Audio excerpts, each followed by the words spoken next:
Može da bude malo jače zarezivanje, ali može da bude, recimo, smrt nekog našeg bližnjeg. Evo, skoro sam imao priliku da se sretnem sa jednom majkom koju je Gospod posjetio na jedan,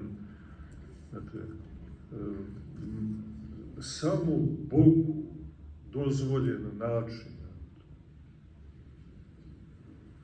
Njeno biće raspinjući u vremenu raspinjući do granica vječnosti.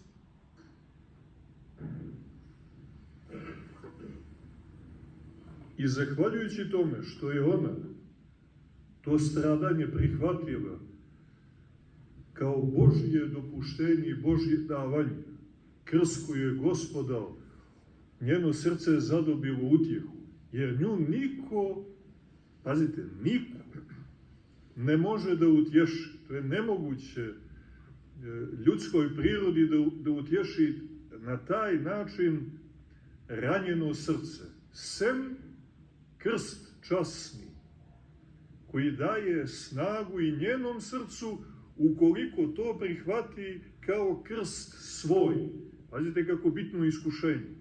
Znači, tu se zapravo radi o biti ili ne biti. Ako ne prihvati to kao svoj krst, ona umire. I to, pazite, ne za vrijeme, nego za vječnost, jer nju tuga, očajanje, možda roptanje, hula na Boga ili kletva na nebo, bačena, već vodi u ad. Ona tu gine za vječnost. Isto kao što, ako prihvati to raspinjanje kao od Boga dato, pritom dato od Boga koji je opet i opet, ponavljamo, raspet za nas, prima utjehu, koju je, slava Bogu, tome sam svjedok,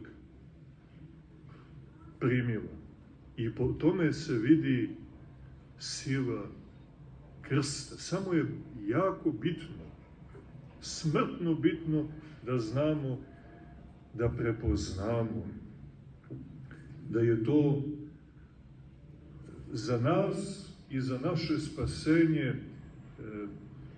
možemo slobodno reći, sudnji dan.